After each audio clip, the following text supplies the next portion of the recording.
तो वो दरवाज़ा बंद किया, उसके बाद वो लड़का मतलब हाथ पकड़ा मेरा, तो हम हाथ छुड़ा लिए, फिर मतलब मेरे शरीर से दुपट्टा हटा दिया। तो हम समझ गए कि फिर मेरे साथ सौदा किया है। मतलब उस लड़का को धकेले तो मेरा पति मारा भी, 2-3 झापट मारा, फिर हम कैसे भी उससे चाहते कि हम बच जाएँ। फिर भी उस मतलब वो मेरा पति था कि धकेल दिया हमको, फिर लड़का मेरा पति मतलब मुँह में कपड़ा मतलब रख दिया। ठीक है, उसके बाद उस लड़के ने मेरे साथ बहुत गंदा हरकत किया। मेरा पति हँस रहा था, दूसरा लड़का था, दूसरा लड़का से पैसा ले रहा था। बस मतलब उस टाइम जब मेरे साथ गलत काम कर दिया, दूसरा लड़का करने वाला था, तो हम उस जो मेरे साथ गंदा काम किया था उसके हाथ पर मारे, तो उस सब के इस डर से मतलब मेरा पति दोनों को भगा दिया। उसके बाद वो दोनों लड़का को मतलब बाहर निकाल दिया। बाहर निकालने के बाद वो फिर से रूम में बंद करके हमको मारने लगा। मारने के बाद फिर वो भी ज़बरदस्ती मेरे साथ गंदा काम किया। तो जब आपके साथ ये घटना हो रहा था तो आप चीखी नहीं, चिल्लाई नहीं, बचाने के लिए किसी को बोली नहीं? मुझको ब्लैकमेल करता था कि तुम किसी को बताओगी तो हम बच्चे को मार देंगे। तो उस समय आप नहीं चीखी? आपके घर में सास थे, ससुर थे, शायद वो आते बचाने? नहीं, वो भी वही चाहती थी। वो मतलब दोनों मतलब बरामदा पर थी, हँस रही थी वो भी, हम आवाज़ सुन रहे थे उन दोनों।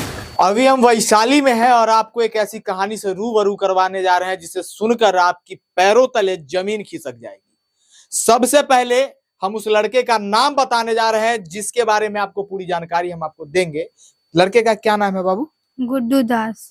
गुड्डू दास। जी हाँ, एक गुड्डू दास है जिसका घर कहाँ है? रामपुरा लगुनिया, जिला समस्तीपुर, थाना समस्तीपुर का रहने वाला है और उसको वैशाली जिले के एक लड़की है, उससे शादी होती है हिंदू रीति रिवाज के साथ। क्या होता है जब आप शादी करके वहां जाती हो तो? मतलब यहाँ से गए थे तो कुछ नहीं हुआ था। 2-3 दिन ठीक था। तो 2-3 दिन के बाद वो मारता पीटता था। तो हम बोले कि ऐसी मतलब मारता है। तो 1 महीना तक यही सिलसिला था, मतलब मारता पीटता था। दूसरा महीना से हमको धमकी देने लगा कि तुमको ये सब करना है। हम बोले हम नहीं करेंगे ये सब। ये सब क्या करना है? गंदा काम। अच्छा। मतलब तुमको इस धंधे में मिलना है। हम बोले हम नहीं करेंगे। फिर मेरे मम्मी भी बोली कि तुमको करना पड़ेगा, तुम कैसे नहीं करोगी, तो तुमको करना पड़ेगा। हम बोले हम नहीं करेंगे। मम्मी मतलब सास? हाँ, मेरी सास भी बोली करने के लिए, हम बोले नहीं करेंगे। तो तीनों मिलकर मतलब बोलते थे ना कि नहीं करेंगे, तो तीनों मिलकर मतलब मारते थे। तीनों मिलकर मारती थी। फिर हम पापा को बुला के, पापा ऐसे-ऐसे मारता है, सो पापा मतलब मेरे पापा आए, हमको ले गए। फिर ऐसे ही मतलब दूसरा बार बिदागरी करवाने आया, तो ऐसे लेकर आया हमको वहाँ। तो ऐसे मतलब एक बार बुलाया था लड़का को, तो कुछ नहीं, मतलब लड़का ऐसे ही आया, हम उसको मतलब वो हमको मारा पीटा।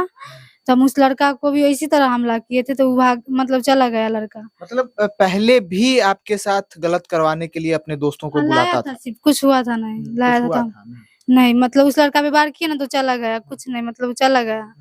तो फिर मतलब बउआ था तो पापा के साथ चल आए हमने। इस तीसरा बार गए तो वही हुआ। मतलब वीडियो कॉलिंग पर लड़का को मतलब बोला था शरीर दिखाने के लिए, हम बोले नहीं दिखाएँगे। तो उस टाइम भी इसी तरह मारा था। तो हम पापा को बुलाए, तो पापा उस दिन भी मतलब हमको आने नहीं दे रहा था कोई, फिर भी हम चल आए। इस बार गए तो इस बार मतलब सोमवार 27 तारीख को हम गए, तो 28 तारीख को उसने 12 बजे रात में दोनों लड़का को लेकर आया। दोनों लड़का को लेकर गली के रास्ते से लेकर आया, फिर रूम बंद किया। फिर रूम बंद करके हम पूछे कि दोनों लड़का कौन है? तो बोला मेरा दोस्त है। तो हम बोले किसी दोस्त को बोलना, दोस्त के हद में रहना, तो हमसे बुरा कोई नहीं होगा। तो बोला कि जब तुम अपनी हद में रहो, नहीं तो हमसे बुरा कोई नहीं होगा। तो वो दरवाज़ा बंद किया, उसके बाद वो लड़का मतलब हाथ पकड़ा मेरा, तो हम हाथ छुड़ा लिए, फिर मतलब मेरे शरीर से दुपट्टा हटा दिया। तो हम समझ गए कि फिर मेरे साथ सौदा किया है ये। मतलब आपके शरीर का आपका पति सौदा करता है? हाँ। ठीक है, उसके बाद? हम मतलब उस लड़का को धकेले तो मेरा पति मारा भी, 2-3 झापट मारा, फिर हम कैसे भी उससे चाहते कि हम बच जाएँ। फिर भी उस मतलब वो मेरा पति था कि धकेल दिया हमको, फिर लड़का मेरा पति मतलब मुँह में कपड़ा मतलब रख दिया। ठीक है, उसके बाद उस लड़के ने मेरे साथ बहुत गंदा हरकत किया।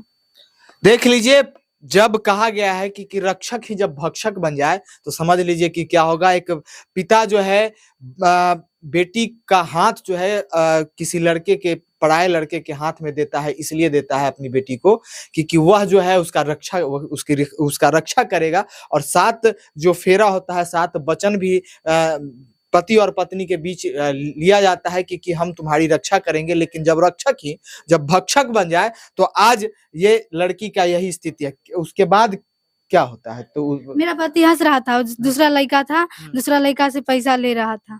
बस मतलब उस टाइम जब मेरे साथ गलत काम कर दिया, दूसरा लड़का करने वाला था, तो हम उस जो मेरे साथ गंदा काम किया था उसके हाथ पर मारे, तो उस सब के इस डर से मतलब मेरा पति दोनों को भगा दिया। मतलब पति सामने उस रूम में मौजूद था और आपका असमत लूट रहा था, वो देख रहा था। हाँ, वो हँस रहा था, तमाशा देख रहा था वो। वो हँस रहा था। हाँ।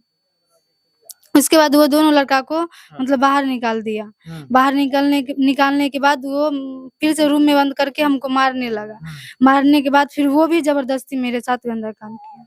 मतलब वो लड़का जब चला जाता है तो उसके बाद पति भी आपके साथ वही करता है, वही करतूत करता है। हाँ, वही करता है। हाँ? हुँ। ये सिलसिला कब से चल रहा था? ये पहली बार आपके साथ हुआ कि इससे पहले भी हो चुका? इससे पहले मतलब हुआ नहीं था, लाता था, पर हम मतलब उससे बचने के लिए कुछ न कुछ करते थे। तो जब आपके साथ ये घटना हो रहा था तो आप चीखी नहीं, चिल्लाई नहीं, बचाने के लिए किसी को बोली नहीं? मुझको ब्लैकमेल करता था कि तुम किसी को बताओगी तो हम बच्चे को मार देंगे। तो उस समय आप नहीं चीखी? आपके घर में सास थे, ससुर थे, शायद वो आते बचाने? नहीं, वो भी वही चाहती थी। वो मतलब दोनों मतलब बरामदा पर थी, हँस रही थी वो भी, हम आवाज़ सुन रहे थे उन दोनों का। मतलब सास और ससुर जो है वो भी इसका तमाशा देख रहे थे हाँ, वही कि किस तरीके से हमारी बहू का जो है असमत लूटता है। हाँ? हाँ। उसके मतलब हम कुछ बोलते भी, लेकिन मेरे मुँह में कपड़ा था, हम नहीं बोल पाए। सुबह में बोले बता देंगे, तो मम्मी-पापा हँस रहे थे, कुछ बात हम सुने उनसे, तो हम बोले इनको बताएँगे तो ये भी फिर हमको मारे-पीटेंगे, इसलिए हम नहीं बताए। फिर उन तीनों को पता चला तो तीनों भी हमको मारे। हम बताए नहीं उनको, लेकिन उनको पता चल गया, बेटा बताया उनका कि ऐसे-ऐसे वो नहीं करती है। तो हम मतलब तीनों सास, ससुर और मेरा पति तीनों मिलकर सुबह में भी हमको पीटा। तो फिर हम कुछ देर बाद पापा को फ़ोन किए, ऐसे-ऐसे बताएँ, तो पापा 2-3 दिन बाद आए थे। देख लीजिए हमारे स्क्रीन पे उस बहसी की तस्वीर आपको दिखाई दे रही होगी।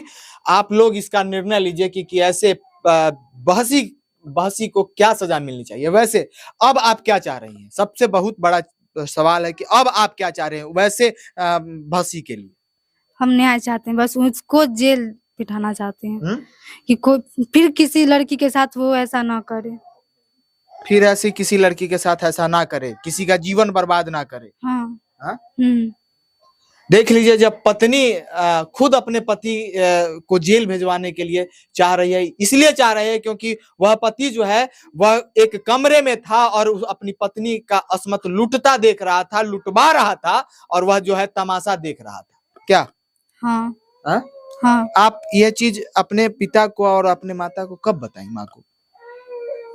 बुधवार के दिन बताए थे। बुधवार के दिन बताई और उसके बाद पिताजी आपके घर पे पहुंचते हैं। नहीं, 2-3 दिन बाद मेरे पापा आए थे वहाँ। हम उनके पिताजी से भी बात करेंगे कि वहां पर जाने के बाद उनके साथ क्या होता है और किस तरीके से अपने बेटी को बचा के लाते हैं। सबसे पहले आपने अपने बेटी की जो शादी की थी कब की थी? 19 जून को। हाँ। हाँ, और अति था 21 साल, छठा महीना। छठा महीना। अच्छा। तो जब आपकी बेटी आपको फोन करके क्या कही? वो हमको कहती थी कि मारता है, पीटता है, दारू शराब पी करके आता है डेली, तो हम बताते थे कि कहीं ठीक हो जाएगा। ऐसे रहते रहते मतलब उसके बाद जो है हम 1.5 साल अपने लड़की को यहाँ रख लिए कि हम नहीं जाने देंगे। उसके बाद फिर आया वहाँ से बोला कि जे नहीं अब ठीक ठाक रहेगी, हम अपने लड़का को ठीक ठाक से मतलब कहेंगे रखने के लिए, दारू शराब नहीं पिएगा। लेकिन उसके बाद फिर ले गया तो ऐसा ही करने लगा, मारने लगा, पीटने लगा। हमको जो ठीक से नहीं बताया था कि जे ऐसा ऐसा कर रहा है, हम तो यहाँ रहते नहीं है, यहाँ बाहर रहते हैं। उसके बाद हम आए, हम मतलब यहाँ फोन तोन करके कुछ कहे, कोई कुछ नहीं किया। उसके बाद हम सोचे कि हमको ही कुछ करना होगा। तब उसके बाद आए तो गए, तो वहाँ गए हम मतलब लेकर के, तो वहाँ भी वो सब मारने के मतलब सबको अथी में था। हाँ, सब क्यों मारने के लिए था? ऐसे कि ये सब काहे आ गया हमारे घर में। हाँ, किसी को भी ले जाएंगे तो बोलेगा हमको बताया काहे नहीं, काहे आया। हाँ, हर बार यही करता है। अच्छा, एक बात बताइए, ये तो हो गया आपके मारने के लिए भी था। आपकी जब बेटी के बारे में अब तो आप सब कुछ जान गए हैं कि आपकी बेटी के साथ क्या-क्या हुआ। हाँ हाँ ठीक है, अब हाँ। वो जान गए, अब वहाँ जो है नहीं जाने देंगे, और वो लड़का को जो है जितना बड़ा सजा दिलाना होगा वो दिलाएंगे जी। वैसे दामाद को आप क्या कहिएगा? दामाद को, दामाद लायक है नहीं जो दामाद कहेंगे उसको। दामाद लायक जो रहता है उसी को ना दामाद कहा जाता है, वो तो दामाद रहा नहीं जी। वह धंधा करवाना चाह रहा था। हाँ, धंधा ऐसे को करवाने क्या वाला सजा मिलना चाहिए? उसको मौत की सजा मिलना चाहिए क्या? जी जी। देख लीजिए, एक पिता है और पिता का स्पष्ट कहना है कि ऐसे बहसी को जो है वो मौत की सजा मिलनी चाहिए। बिल्कुल सही बात है। वैसे वैसे दरिंदे को जो है ना इस धरती पे रहने का अधिकार नहीं है, इस बिहार में रहने का अधिकार नहीं है। क्यों नहीं है? क्योंकि जिस तरीके का वो काम किया है ना वो पूरी तरीके से घिनौना है। पूरी तरीके से कहने में भी शर्म आता है। जरा सोच लीजिए कि इस लड़की पे बीत रही होगी तो क्या यह महसूस कर रही है। समझने की बात है। क्या चाह रही हो? एकदम खुल के बताओ। तुम्हारे अगर इस वीडियो को अगर डीएसपी साहब, एसपी साहब, डीएम साहब, बिहार के आला अधिकारी अगर देख रहे हो तो क्या उनको कहना चाहोगे? क्या मांग करोगे? हम चाहेंगे हमें न्याय दें और चाहेंगे कि किसी और लड़की के साथ वो ऐसा काम ना करे, इसलिए उसको ना इस धरती पे रहने का अधिकार नहीं है। मतलब एक पति के खिलाफ इस तरीके से वो मेरे साथ गंदा, वो वैसे इंसान पति कहलाने के लायक ही नहीं है। पति को तो परमेश्वर भी कहा गया है, पर वो परमेश्वर के लायक नहीं है। देख लीजिए, ये बिहार है और बिहार के वैशाली जिले में हम थे और हम आपको ये कहानी बता रहे थे। ये लड़की है और इस लड़की की शादी जो है हिंदू रीति रिवाज के साथ समस्तीपुर जिले में होता है और उसके बाद जो है इस लड़की को पूरी तरीके से पूरी तरीके से मतलब उस दलदल में, उस कीचड़ में उसका पति जो है वो धकेल चुका है और अब जो है वो लड़की जो है न्याय के लिए भटक रही है। वैसे तुमने एफआईआर किया है कि नहीं? किया। एफआईआर कहाँ पे की? समस्तीपुर थाना में, महिला थाना में। अब आप ही लोग बताइए कि ऐसे पति को क्या होना चाहिए। आप लोग कमेंट करके बताइए कि ऐसे पति को क्या आप किस नाम से संबोधन करेंगे और ऐसे पति को क्या सजा होनी चाहिए। आप कमेंट करें। तब तक के लिए बने रहें। जय हिंद, जय बिहार।